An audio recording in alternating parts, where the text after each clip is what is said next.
and Prestwick both had control, and it was very messy because they were both doing the same job. Okay. And they had a conference then at some stage, and they to satisfy both of us, they called it, they gave Prestwick the control and gave us the communication. Okay. Prestwick had communications as well originally, Okay. so they divided between the two. Mm-hmm. Prestwick got the control, we got the communications, and they called it Shannon Prestwick, Shanwick. Okay. Okay. So that's how the Shanwick came into. Okay. So you took them over Ireland out to 30 degrees west, and then they worked Gander and after found that. would take them on then. Yeah. And is 30 degrees west halfway across the Atlantic? Well, give or take. It was as near. Give or take a few hundred You miles. see, to depend on where you were talking about landfall in Canada, the land is much nearer than it is in New York. That's true. So. And they fly up and over anyway, don't they? Would do a great circle. Yeah. And did you ever have any emergencies or that you can remember? I had one that it was.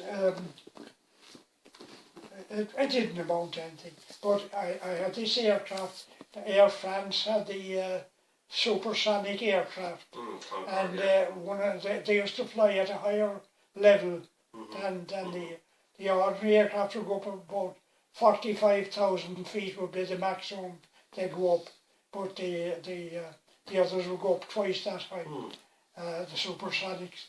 And one time one of them was coming in and he lost one of his engines, and he called and he says he had to descend immediately. And I remember I was the one that got on to Prestwick to tell him that this, and he could contact the pilots around him anyway, and he couldn't wait for the answer yet to go down straight away. They had their own regulations. If you lose an engine, you go down. Yes. Things like that, you know. So he had his own. That was the only thing I can remember. That we did have emergencies. I remember there was an aircraft ditched in the Atlantic. Aidan would know John Brett up here at the corner. It was John was working the aircraft, and they managed to get the aircraft landing near.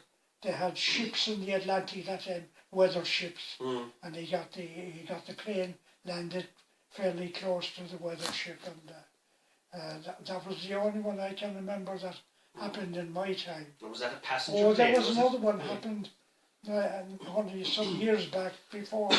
Not that many aircraft. It was a passenger. Not that many years before I retired. There was an Air India. He went down, and he would be outside of our control at that time. He should have been in contact with London, and he never made contact with them. There was sabotage that blew him up. That was what, about 30, 25? I think they had the 25th anniversary. 25 or 30th anniversary was last year or something, wasn't it? Just back near Sheepshead. Bantry. Southwest. I guess they have erected some kind of memorial in Bantry to it. They have. Let me think. God, I think you've covered all the topics. Can I just ask about your grandmother? Did she have to give up? Will you? That's the question. He's not saying anymore now until he sees the cash. Your mother had to give up being a nurse, did she? When she got married, she was a psychiatric nurse. The reason she gave up being a nurse was her brother Dan wrote to her from New York. Asked her to go over to mind the children. Anna. All right, okay. I met Anna afterwards. In fact, I stayed in her house. And your mother never went back to nursing after that? Well, she came home then to look after her father and mother, who were old and had nobody. And you said that earlier. She had only one sister, that was Maggie. You met Maggie, I'd say, did you? Maggie. My mother's sister. You didn't. Auntie Maggie, is it? I remember the name. I'm not sure. No, you probably didn't. She'd be before your time. Where was she living? Peter, your father was very fond of her. She stayed in our house for a while. Peter used to get a great kick out of her. Where was Auntie Maggie living before she stayed in Knocknagown? Auntie Maggie was from Knocknagown, Oh, right, but she okay. went back to Mushera when she got Okay. married. Okay. But then in later years, she came over and stayed in our house for a spell. I remember meeting her there. I can't remember the circumstance, but I can remember your father used to get a great kick out of her. Was she a character? She was a character. Yeah, yeah. She was a character. I remember her, she went over to her daughter, Eileen, my cousin Eileen, she was the girls. And she went over to Eileen and stayed with her for a while. And Eileen, of course, had all the friends in, meet my mother. And there were some priests in it anyway. And she said this particular priest, he spent the night sitting at Maggie's feet and she telling yarns. And Eileen said, and some of them weren't very clean either. You remind me of the story I think my mother used to tell me about. We were talking about the Duggans down below. There was Pat Duggan, your neighbours in Knocknagown, and his mother was a Bridgie Duggan. And when Bridgie Duggan apparently was sick this one time when she was old, and the doctor came to visit Bridgie, and whatever, she was above in her bed, and the doctor was doing whatever he had to do, and next thing the doctor spotted what he thought was a flea in the bed. And he says to Bridgie, Bridgie, he said, is that a flea? Well, if it is, she said, lay on the bastard. She wasn't one bit ashamed if there was a flea. All she wanted him was dead. If it is, she said, lay on the bastard. You remind me of the fellow that stayed in lodgings one night, and the woman wasn't very clean, and there was loads of fleas in the bed.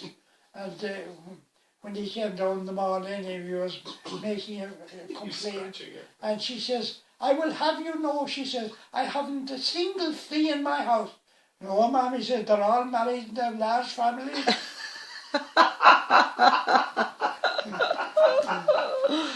Very good. He had his answer ready. You were asking about something there, was it? Did you ask about how Grandma met Grandad? I have that written He's down. I think he wrote that down in his It was a marriage. prologue. It was a marriage that was made by, I think his name was Looney, I never knew the man, but somebody in Borracoring that put the two of them together. Would he be considered a matchmaker, or A was he just some matchmaker. fella who I knew don't them know if more? he was a general matchmaker or if he just happened to know the circumstances. I don't know. Yeah. But they had a very exciting honeymoon. They spent the whole day down in Yarl. I suppose it took a while to get to Yarl at that stage and back up again. Like. It took I a could day have to get been- there. To get there. It could have been 5 by minutes down the Portland road. Trap, I don't know. Yeah. That isn't that amazing. They probably went by train, I suppose, in I those days. suppose they would have. Where did you go on your honeymoon? I went to Mallorca. It's a long way from Yarl, isn't it? Fair dues. Just a bit. You went up market, but Well, He went there for 2 days. Mallorca, very good. What year was that? What year? 63. 63. Martin was born in 64, so that's how I know. Mallorca, God.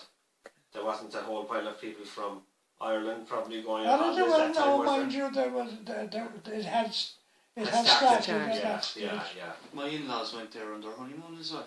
Did they? They did. Mallorca? Yeah. Wow. Did Willie and Mary go to Mallorca? They did. I didn't know that. My mother, I think, went up the country with my father. I tell you, that's a story now. I remember your father hadn't, he hadn't been driving. Well, he hadn't learned to drive. And he bought a car. And I remember they asked me would I drive him from the house in Orchard Road down to the straight road. And I brought him down to Victoria Cross and onto the straight road. And I got out then and they took off. And Peter had never driven. And he drove the car for their honeymoon. And that was how he was introduced to driving. I think made the long commute back to Orchard Road. I think he had a bit of an episode at some point where he came to a place in the road where the road stopped, and he couldn't find reverse in the car. So he had to get a couple of fellas to hop the car around and to face it the opposite direction. So you shoved him in one direction, but at one stage he had to turn around and come back again. He couldn't do it. You should have gone with them, really. You should have chauffeured them around. Well, the mother-in-law goes with him in Hawaii, so what's that? Do you know how your mother met your father? I don't really, I suppose. You don't remember that? I didn't have any story on that. No, Right, okay. he was stationed in Royland, so I suppose it was a natural progression from. And going back to Ryland, actually, is a good point you make there. There was a lot of dances in Ryland Hall. Was a very famous spot then, was it? There was. They had very good ideas about the dance hall. They used to put ads in the paper on a Saturday. And they'd have a dance in the hall on Sunday. And they have an ad in the Cork Examiner and be two people talking. Where are you going on Sunday night? And the other person would say, to Ryland, of course, where all the world is going. And when we'd be going to school, or when we'd be coming from school the next day, there would have been buses coming from Cork, maybe one bus, I don't know. And we'd be looking around to see where the butts of the cigarettes had been thrown, and we'd pick them up and smoke them. On the Monday? On the Monday. Wow. But there used to be a few buses coming, I'd say, was there? I don't remember. Possibly I don't And know. Crowley's had a bus running at the time as well. Crowley's had a Bluebird, bus. was it? The Bluebird, Yeah. and that was kind of before my time. And there weren't CIE, there was the Great Southern that time. They put a bus on the road, and they had the fare lower than Crowley's. So then Crowley's lowered the fare, and they lowered it again, and Crowley's lowered it again. Eventually, it didn't pay them to run the bus, and they had to give it up. Where was the bus running? Was it one route it went on? Just from Into Ryland? Cork, Just Ryland to Cork, and that Yeah, was it? yeah. Okay. That's Every where day? That's where it still does. Yeah. I think they go twice a day, or maybe, I'm not sure. Yeah, twice a day, that's right. I see buses relying on them sometimes. There you go. I see them. And you the bus said that station, Ryland is still there anyway, that's one thing for sure. Yeah. Very good. Anything? Gosh, I can't think. I think he's given us covered an a lot, awful lot there. Just Auntie Greta. How did Auntie Greta get into being in the opera house and that type of thing? Greta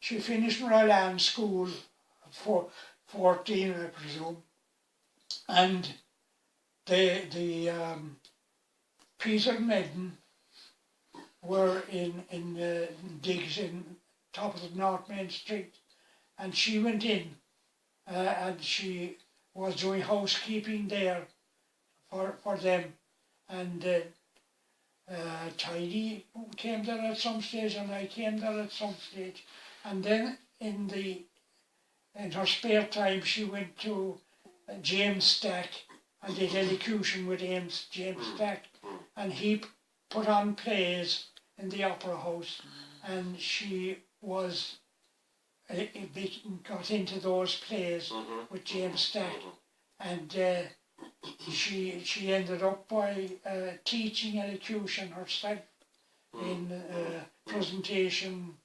Sisters place in down below the South Mall, across the river there. Okay. The School of Commerce or that. Sullivan's Key or whatever is that? So somewhere Sullivan's Key, be a boys' place. There's a South Pres down there Pres, somewhere. yeah. And I suppose the other. And then I remember she did some work in Middleton, because one evening I was bringing the men back from Cove, and I called to pick her up and bring her home as well. And Auntie Marie then Was my next one. is I suppose that's the other The other one of your Well, other Marie, sisters? there was Marie and Tiny. I don't know the circumstances because I was very small at the time. They went to London, Chingford, in yes, North London, and they went to secondary school there. And during the war, they came home, and there was a job advertised by not Roaches, that place in the Cold Key, and they advertised for looking for people there, and Tiny and Marie applied. Tiny got the job, and Marie didn't. So Marie went back to the convent. If she had got that job, she'd never have a job. So that's the way things happen. Wow. On a dime, huh? Musgraves. Musgraves, Oh, yes. Musgraves, Wow. they're still around. Well, yeah. they were in the Cold Cave that time. Well, you're she right. wrote Tiny had a beautiful hand. She used to do long tots in her head that Really? time. That's the way they were done. Was Tiny good at maths? She was. She was good at songs. I don't. Yeah. Marie said to me at one time that she was better than Marie than herself. Technically, that Tiny had a better head than herself Yes, for yeah. studies. Yeah, But Tiny would be impractical. And did Auntie Marie go to, where did she do her apprenticeship as a nun? Was it here in Cork? No, in London. In London. Okay. Chinford in London. Oh, right, okay. What do you remember of your father? Because I knew my grandmother very well, as a grandchild, but your father... I can tell you what I can remember about my father. Yeah. I used to go around with him on the horse and tap, Yeah. and he used to like having me. Yeah. But he never spoke to me. Never. Really? Never. Yeah. My mother used to tell me that he was a very quiet, kind of shy, kind of nervous He man. would have been she'd shy. say. Yeah. He would have been shy. Yeah. But he'd meet Olin Sullivan's father, then Ger Sullivan, Yeah. and he'd have a great chat with him. Is that right? But he had not. On those trips out to Ned, there wouldn't be a word spoken. Well, we'd be both on horses, Yeah. and that's all. Yeah. That was the But he used to connection. like having me. Yes. But not to talk to me. Yeah. But I suppose in that day, Tom, adults and children were very different, you know the way nowadays Yeah. parents and kids are nearly Well, equal, he had no experience of dealing with children. Yes. He was brought up kind of rough and ready, and he had no mother, and I'd say that the household in Meenagoni must have been really madhouse with three families growing up together, and then he had to go out and work from 14 years on, and he never had anybody to give him any finer instinct. Yeah. But Survival was the main thing. He wasn't young when you were born either. He would have been in his 50s. He must have been, because I have a Was he? Yeah. feeling now, I could be So very he wrong. died in his 80s in 1954, was it? All I You were can, at sea. I was at home actually as it happened. Oh. I was very lucky I was at home. And I can remember when he died, and it hit me like a stone. I remember I felt, even though he was a man I was never talking to, I felt it very hard. You had a good connection with Yeah. him. Even though you didn't communicate that well, Yeah, he still, as you said, liked having you around, Yeah. and you knew that, yeah, which was important to you, that's right. And he died at home. He died at home, and Nellie was there at the time, and she said, no, when it comes to her mother, someone else will have to look after her. I remember he was, I think, trying to go to the toilet, and he fell on the landing upstairs, and she went up, and his eyes were rolling, and I think he frightened her, and Yes, She got a fright. it was hard enough.